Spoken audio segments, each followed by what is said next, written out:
नमस्कार दोस्तों, YouTube channel exam learner में आपका स्वागत है। दोस्तों आज की इस वीडियो में हम लोग उच्चतर शिक्षा सेवा चयन आयोग द्वारा आयोजित असिस्टेंट प्रोफेसर भर्ती परीक्षा 2023 के लिए सामान्य अध्ययन का 7वां प्रैक्टिस सेट हल करेंगे। इसके पहले 6 प्रैक्टिस सेट हल कराए जा चुके हैं, तो जो लोग नहीं देखे हैं चैनल के प्लेलिस्ट में जाके आप वहाँ से सभी वीडियो को देख सकते हैं। साथ में आप करेंट अफेयर्स का भी वीडियो वहाँ पर आपको मिल जाएगा। तो आइए देखते हैं आज का प्रैक्टिस सेट। तो आज का पहला जो प्रश्न है आपका, शोध की किस विधि में कारण एवं प्रभाव संबंध स्थापित किया जाता है। 4 विकल्प दिया गया, इसमें आपको बताना है कि कौन सा ऑप्शन सही होगा। तो इसका डी ऑप्शन यहाँ पे सही हो जाएगा, प्रयोगात्मक विधि। प्रयोगात्मक विधि या अनुसंधान कह सकते हैं, ये शोध की एक प्रमुख विधि है और प्रयोगात्मक विधि में कारण एवं प्रभाव संबंध स्थापित किया जाता है। कारण एवं प्रभाव का संबंध स्थापित करने के लिए 2 स्थितियों को संतुष्ट करना होता है। पहला, यह सिद्ध करना होता है कि यदि कारण है तो उसका प्रभाव होगा, और यह स्थिति आवश्यक है लेकिन पर्याप्त नहीं है। दूसरा हो सकता है कि यदि कारण नहीं है तो प्रभाव भी नहीं होगा। इन दोनों स्थितियों को संतुष्ट करने के बाद हम सही कार्यकरण संबंध जो है स्थापित कर सकते हैं। तो ये प्रयोगात्मक विधि यहाँ पे सही हो जाएगा, डी विकल्प। अगला क्वेश्चन है, द्वितीय पीढ़ी यानी कि सेकंड जनरेशन में वैक्यूम ट्यूब के स्थान पर किसका प्रयोग किया गया। तो कंप्यूटर की बात करें तो यहाँ पे पूछा गया द्वितीय पीढ़ी में वैक्यूम ट्यूब के स्थान पर किसका प्रयोग किया गया, तो ट्रांजिस्टर का प्रयोग किया गया। यहाँ पे बी ऑप्शन सही हो जाएगा। और तीसरा प्रश्न है, डेरेचो नामक तूफान से कौन सा देश अभी प्रभावित हुआ है। तो यह यूएसए यानी कि संयुक्त राज्य अमेरिका, सी विकल्प यहाँ पे सही हो जाएगा। यूएसए में कई राज्य जो है डेरेचो नामक एक तूफान से प्रभावित हुए थे। इस तूफान से आकाश का रंग जो है हरा हो गया था और यह गर्म मौसम में होने वाली परिघटना है, इसलिए एक डेरेचो को आमतौर पर गर्मियों के दौरान यह देखा जाता है। तो यहाँ पे सी ऑप्शन सही हो जाएगा, संयुक्त राज्य अमेरिका। चौथा प्रश्न, हाल ही में किसे श्रीलंका का प्रधानमंत्री चुना गया है। तो यहाँ पे जो सही हो जाएगा आपका बी विकल्प सही हो जाएगा, दिनेश गुणवर्धने। दिनेश गुणवर्धने हाल ही में श्रीलंका के प्रधानमंत्री चुने गए हैं। दिनेश गुणवर्धने यह विभिन्न सरकारों में जो है श्रीलंका के गृह मंत्री, विदेश मंत्री और शिक्षा मंत्री भी ये रह चुके हैं। और पांचवा प्रश्न है, शुष्क हवा में नाइट्रोजन की मात्रा कितनी होती है। तो शुष्क हवा में देखा जाए नाइट्रोजन की मात्रा 78.08% होता है, यानी कि डी ऑप्शन यहाँ पे सही हो जाएगा। अगला प्रश्न अब देखते हैं कि ओजोन परत पृथ्वी से करीब ऊंचाई पर है कितने। तो यहाँ पे आपका डी ऑप्शन सही होगा, 20 किलोमीटर। ओजोन परत का मुख्य भाग जो है ये आपका समताप मंडल में पाया जाता है। ये भी प्रश्न बनता है कि ओजोन परत किस मंडल में पाया जाता है, तो समताप मंडल से हो जाएगा। और इस जो है मुख्यतः देखा जाए इसका मुख्य भाग ओजोन परत का तो समताप मंडल में ही पाया जाता है और पृथ्वी की सतह से ये 15 से लेकर के 30 किलोमीटर की ऊंचाई के मध्य पाया जाता है और पृथ्वी के ऊपर इसकी सघनता मौसम एवं अन्य भौगोलिक कारकों पर वह निर्भर करता है। और ओजोन परत संरक्षण दिवस कब मनाया जाता है, तो 16 सितंबर को ओजोन परत संरक्षण दिवस के रूप में मनाया जाता है। तो ये आप याद रखिएगा। अगला क्वेश्चन है, निम्नलिखित में से कौन सी बायोडीजल की फसल है। तो बायोडीजल की फसल जो है वो जेट्रोफा है, सी ऑप्शन सही हो जाएगा। कई बार परीक्षाओं में पूछा गया, जेट्रोफा बायोडीजल की फसल है। और जेट्रोफा जो है ये पुष्पीय पादपों की प्रजाति का पौधा है जो सूखे तथा विनाशकारी कीटों के प्रति ये प्रतिरोधी है। यह ऐसे बीज उत्पन्न करता है जिसमें करीब 27 से 40% तक तेल होता है और जेट्रोफा के तेल को डीजल इंजनों में प्रयोग हेतु बायोडीजल में परिवर्तित कर दिया जाता है। तो सी विकल्प यहाँ पे सही हो जाएगा। 8वां प्रश्न, भारत में वन संरक्षण अधिनियम कब पारित किया गया था। कई बार ये पूछा गया है कई परीक्षाओं में, तो यहाँ पे सी विकल्प सही हो जाएगा।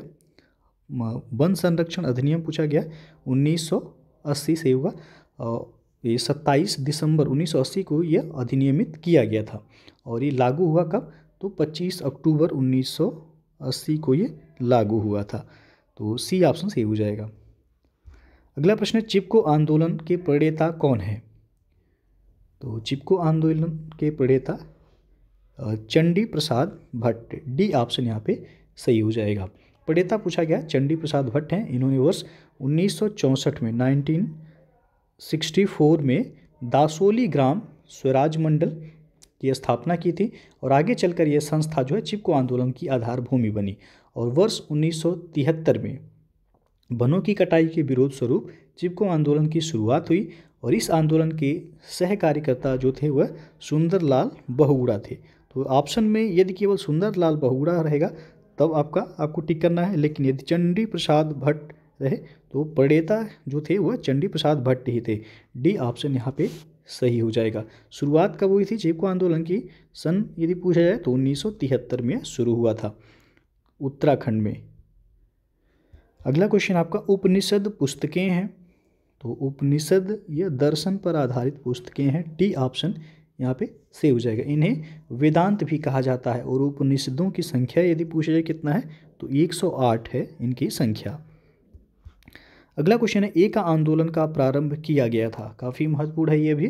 तो एका आंदोलन का जो शुरुआत हुआ था उत्तर प्रदेश के हरदोई, बाराबंकी एवं अन्य स्थानों के किसानों द्वारा इस आंदोलन की शुरुआत की गई थी। सन पूछा जाता है कई बार, तो 1921 और 22 में इस आंदोलन की शुरुआत हुई थी। और देखा जाए तो उत्तर प्रदेश के हरदोई, बहराइच, सीतापुर इन जिलों में किसानों द्वारा प्रारंभ किया गया था। और इस आंदोलन का मुख्य मुद्दा जो था वह निर्धारित लगान से 50% अधिक लगान वसूलना था। और इस आंदोलन का नेतृत्व जो किए थे वह पिछड़ी जाति के नेता थे मदारी पासी। तो नेतृत्व भी पूछा जाता है कि एक आंदोलन का नेतृत्व किसके द्वारा किया गया था? तो मदारी पासी के द्वारा नेतृत्व किया गया था। कब हुआ ये आंदोलन? तो 1921-22 में। कहाँ पे? तो उत्तर प्रदेश के हरदोई, बाराबंकी इन जिलों में यह शुरू हुआ था। अगला प्रश्न है धर्म आदि के आधार पर विभेद का प्रतिषेध, यानी कि भारत के संविधान का अनुच्छेद 15 में है यह, और ये एक मूल अधिकार है जिसे इसके अधीन वर्गीकृत किया जाएगा।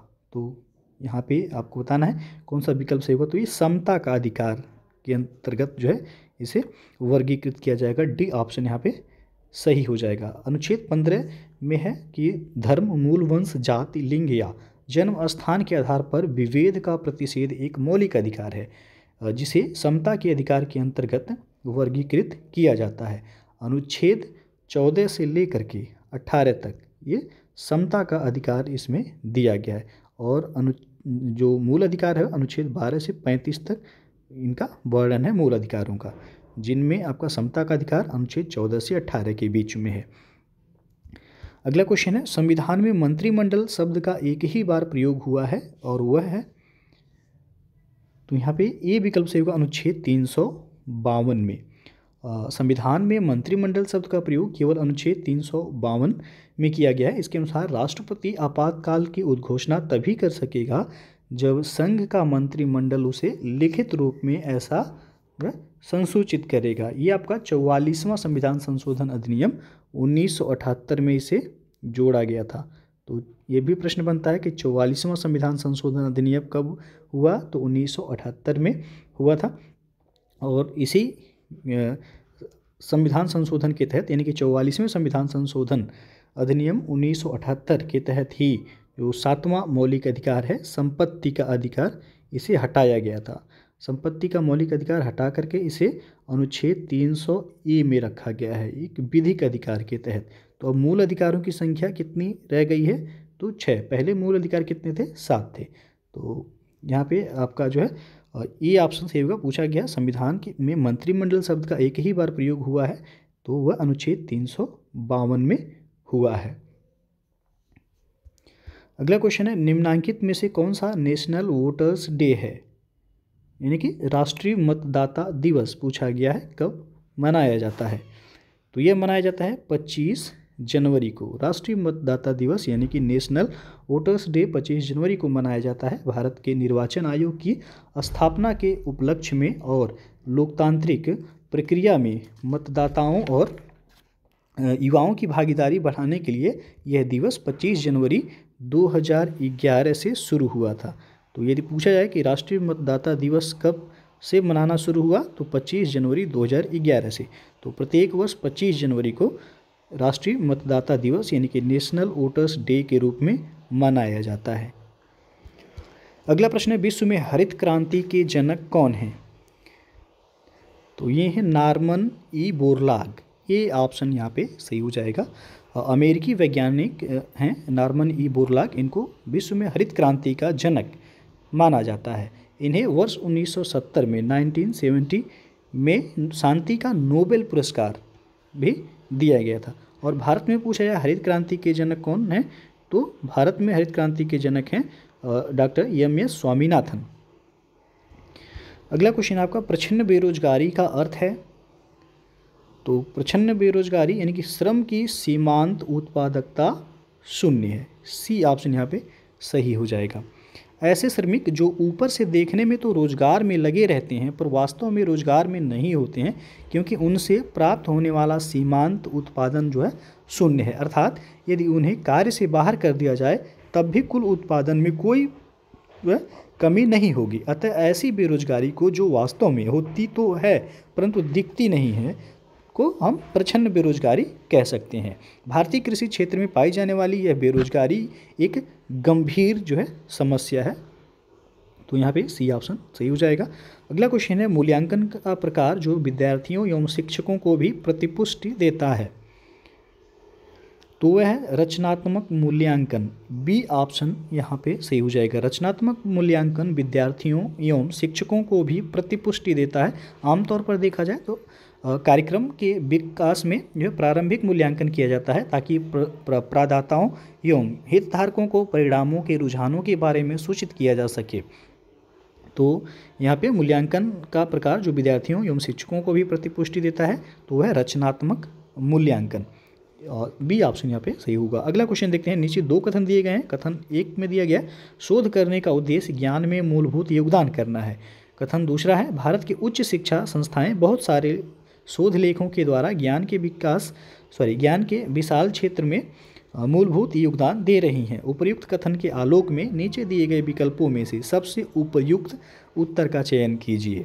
तो इसमें आप देख सकते हैं, तो दोनों कथन यदि देखा जाए तो यहाँ पे गलत हैं। तो ऑप्शन आपका सही होगा बी विकल्प। कथन 1 और 2 दोनों यहाँ पे गलत हैं। शोध करने का उद्देश्य वैज्ञानिक सिद्धांतों, अवधारणाओं एवं विचारों के माध्यम से समाज को आगे बढ़ाना होता है, इसलिए पहला कथन जो है यहाँ पे गलत हो जाता है। और भारत की जो है उच्च शिक्षण संस्थाएं हैं वो विभिन्न शोध एवं जो है शोध लेखों के माध्यम से समाज या देश को आगे बढ़ा रही हैं, इसलिए कथन दूसरा भी क्या है, असत्य है। तो बी ऑप्शन यहाँ पे सही हो जाएगा। कथन 1 और 2 दोनों गलत हैं यहाँ पे। अगला क्वेश्चन है, निम्नलिखित में से कौन उच्च शिक्षा संस्थाओं की समावेशी विशेषताओं को विपरीत रूप से प्रभावित करती है? तो वह संस्थाओं के चयन में एक समान कसौटी का प्रयोग पक्षपात के आरोप से परिहार हो सके। सी ऑप्शन सही होगा। अगला क्वेश्चन देखते हैं, शोध की किस विधि में निराश्रित चर में हेरफेर तथा बाह्य चरों का नियंत्रण न तो संभव है और न ही वांछनीय है? तो वह है कार्योत्तर विधि। बी ऑप्शन यहाँ पे सही हो जाएगा। शोध की कार्योत्तर विधि में निराश्रित चर में हेरफेर तथा बाह्य चरों का नियंत्रण न तो संभव है और न ही वांछनीय है। इसे कार्य कारण तुलनात्मक और घटोत्तर अनुसंधान के नाम से भी जाना जाता है। यह विधि यह मानती है कि किसी परिस्थिति अथवा घटना के घटित होने का कोई न कोई कारण अवश्य होता है। सामान्यतः इस विधि का प्रयोग उन अनुसंधान कार्यों में किया जाता है जहां अन्य कोई परीक्षण सरलता से संभव नहीं हो सकता है। तो यहाँ पे बी विकल्प सही हो जाएगा, कार्योत्तर विधि। अगला क्वेश्चन है, विषम का चयन कीजिए। फ्लॉपी डिस्क, रोम, डीवीडी और हार्ड डिस्क, इनमें आपको विषम बताना है, कौन सा विषम है। तो रोम जो दिया गया यहाँ पे, रोम का फुल फॉर्म भी पूछा जाता है, रीड ओनली मेमोरी। ये प्राथमिक जो है आपका मेमोरी होता है, जो जिसे प्राइमरी मेमोरी कह सकते हैं। जबकि फ्लॉपी डिस्क हो गया और डीवीडी हो गया और हार्ड डिस्क, ये आपका सेकेंडरी मेमोरी के अंतर्गत आते हैं। तो जो रोम है ये प्राइमरी मेमोरी में आता है और फ्लॉपी, डीवीडी और हार्ड डिस्क ये सेकेंडरी मेमोरी के अंतर्गत आते हैं। तो बी आपका यहाँ पे विषम हो जाएगा। अगला क्वेश्चन आपका, मानक विंडोज के कुंजी पटल पर कुंजियों की संख्या बताएं। तो कुंजियों की संख्या इसमें 12 होता है। ए विकल्प सही हो जाएगा। मानक विंडोज जो है कुंजी पटल पर विशेष कुंजी, जिन्हें हम फंक्शन की कहते हैं, इनकी संख्या 12 होती है, जबकि कुल कुंजी की संख्या कितनी होती है, तो 104 होता है। तो फंक्शन की पूछा गया है, केवल 12 से हो जाएगा, ए ऑप्शन। अगला प्रश्न, ईमेल एड्रेस में क्या शामिल होता है? तो ईमेल एड्रेस में प्रयोक्ता का नाम और उसके बाद डोमेन नाम होता है। यहाँ पे बी ऑप्शन से हो जाएगा। जो अलग अलग डोमेन होते हैं, जैसे हमें पूछा जाता है प्रश्न, .com किस डोमेन को ये प्रदर्शित करता है, तो कॉमर्शियल के लिए है .com, और जो संस्थाएं हैं, एजुकेशनल संस्थाएं, उनके लिए .edu डोमेन नेम प्रयुक्त किया जाता है। तो इस तरह का भी प्रश्न जो है पूछा जाता है, उसे भी आप याद रखिएगा। तो यहाँ पे पूछा गया ईमेल एड्रेस में क्या शामिल होता है, तो प्रयोक्ता का नाम और उसके बाद डोमेन नेम इसमें शामिल होता है। अगला प्रश्न है, मार्च 2022 में संपन्न 19वीं एशियन 100 अप बिलियर्ड्स चैंपियनशिप 2022 का खिताब किसने जीता है? तो यह खिताब पंकज आडवाणी ने जीता है। बी ऑप्शन यहाँ पे सही हो जाएगा, और यह आपका दोहा कतर में संपन्न हुआ था। अगला क्वेश्चन देखते हैं कि मार्च 2022 में बेलग्रेड में आयोजित इंडोर विश्व चैंपियनशिप में किस महिला खिलाड़ी ने महिला ट्रिपल जंप स्पर्धा में 15.74 मीटर छलांग लगाकर नया विश्व रिकॉर्ड बनाया है? तो यह यूलिमार रोजस, ये ऑप्शन यहाँ पे सही हो जाएगा। वर्ष 2022 में बेलग्रेड में आयोजित इंडोर विश्व चैंपियनशिप में वेनेजुएला की महिला खिलाड़ी यूलिमार रोजस, तो यदि पूछा है ये किस देश से संबंधित है, तो वेनेजुएला से इनका संबंध है। इन्होंने ट्रिपल जंप स्पर्धा में 15.74 मीटर की छलांग लगाकर नया विश्व रिकॉर्ड इन्होंने बनाया है। अगला क्वेश्चन है, जून 2022 में भजन सोपोरी का निधन हो गया, वह किस वाद्य यंत्र से संबंधित थे? तो यह संतूर वाद्य यंत्र से संबंधित थी। ये ऑप्शन यहाँ पे सही हो जाएगा। इनका निधन 2 जून 2022 को हो गया। सोपारी ने जो है हिंदी, कश्मीरी, डोगरी, सिंधी, उर्दू और भोजपुरी के साथ साथ फारसी एवं अरबी सहित लगभग सभी भारतीय भाषाओं में करीब ये 6000 से अधिक गीतों के लिए संगीत तैयार जो है किए, और ये संतूर वाद्य यंत्र से ये संबंधित हैं। अगला क्वेश्चन है, जलियांवाला बाग हत्याकांड के विरोध में वायसराय की कार्यकारिणी परिषद की सदस्यता से किसने इस्तीफा दे दिया था? तो वह थे शंकरन नायर। सी ऑप्शन यहाँ पे सही हो जाएगा। जलियांवाला बाग हत्याकांड के विरोध में शंकरन नायर ने वायसराय की कार्यकारिणी से इस्तीफा दे दिया था। जलियांवाला बाग हत्याकांड कब हुआ था? तो यह हुआ था 13 अप्रैल 1919 को जलियांवाला बाग हत्याकांड हुआ था। और इसी हत्याकांड के विरोध में रविन्द्रनाथ टैगोर ने ब्रिटिश सरकार द्वारा प्रदान की गई नाइटहुड या सर की उपाधि इन्होंने लौटा दी थी। अगला प्रश्न है, निम्नलिखित में से कौन सा सौरमंडल का भाग नहीं है? तो इसमें धूमकेतु हो गया, क्षुद्र ग्रह, ग्रह, ये सभी सौरमंडल के भाग के अंतर्गत आते हैं। निहारिका इसमें नहीं आता है, तो डी ऑप्शन आपका सही हो जाएगा। सौरमंडल का निर्माण देखा जाए तो लगभग यह 4.6 बिलियन वर्ष पूर्व हुआ था। सौरमंडल में सूर्य या तारा, सूर्य क्या है, तो एक तारा ही है, और ऐसे खगोलीय पिंड इसमें शामिल होते हैं जो गुरुत्वाकर्षण बल द्वारा उससे जुड़े रहते हैं। इनमें आपका ग्रह आ जाएगा, बौने ग्रह होंगे, प्राकृतिक उपग्रह आ जाएगा, क्षुद्र ग्रह, उल्का आ जाएगा, धूमकेतु और खगोलीय धूल, ये सभी शामिल हैं इसमें, जबकि निहारिका इस सौरमंडल का भाग नहीं है। अगला क्वेश्चन है, निम्नलिखित में से किस प्रकार की मृदा की जल धारण क्षमता सबसे कम होती है? तो इसमें देखा जाए तो बलुई दोमट जो मिट्टी होती है, इनमें जल धारण क्षमता सबसे कम होती है। ये ऑप्शन यहाँ पे सही हो जाएगा, क्योंकि इसमें रवे जो है वो भारी मात्रा में होते हैं और वो बड़े भी होते हैं, तो यहाँ पे ए विकल्प सही हो जाएगा। अगला क्वेश्चन है, कौन सी आईटी कंपनी 110 मिलियन यूरो में डेनमार्क स्थित वेस्ट लाइफ साइंस का अधिग्रहण करेगी? तो वह इंफोसिस। बी विकल्प यहाँ पे सही हो जाएगा। इंफोसिस ये डेनमार्क की लाइफ साइंस कंपनी का जल्द ही अधिग्रहण करेगी। इंफोसिस ने बताया है कि यह डील करीब 110 मिलियन यूरो में होने वाली है, तो यहाँ पे बी ऑप्शन सही हो जाएगा, इंफोसिस। तो दोस्तों ये था आपका उच्चतर शिक्षा सेवा चयन आयोग द्वारा आयोजित असिस्टेंट प्रोफेसर भर्ती परीक्षा 2023 के लिए जीएस यानी कि सामान्य अध्ययन का 7वां प्रैक्टिस सेट। आपको पता होगा कि जीएस से 30 प्रश्न पूछे जाते हैं, बाकी क्वेश्चन आपका सब्जेक्ट से होता है। तो जीएस पार्ट के लिए काफ़ी महत्वपूर्ण है ये 7वां प्रैक्टिस सेट था। इसके पहले 6 प्रैक्टिस सेट अपलोड किए गए हैं, साथ में करेंट अफेयर्स का भी अलग से वीडियो अपलोड किया गया है। तो जो लोग नहीं देखे हैं चैनल के प्लेलिस्ट में जाके आप वहां से सभी वीडियो को देख सकते हैं। तो वीडियो अच्छा लगा हो लाइक शेयर कर दीजिएगा, चैनल को सब्सक्राइब नहीं किए हैं सब्सक्राइब कर लीजिएगा, साथ में बेल आइकन को प्रेस कर लीजिएगा जिससे आने वाले अगले वीडियो का नोटिफिकेशन आपको पहले मिलता रहे। तो वीडियो को पूरा देखने के लिए बहुत बहुत धन्यवाद।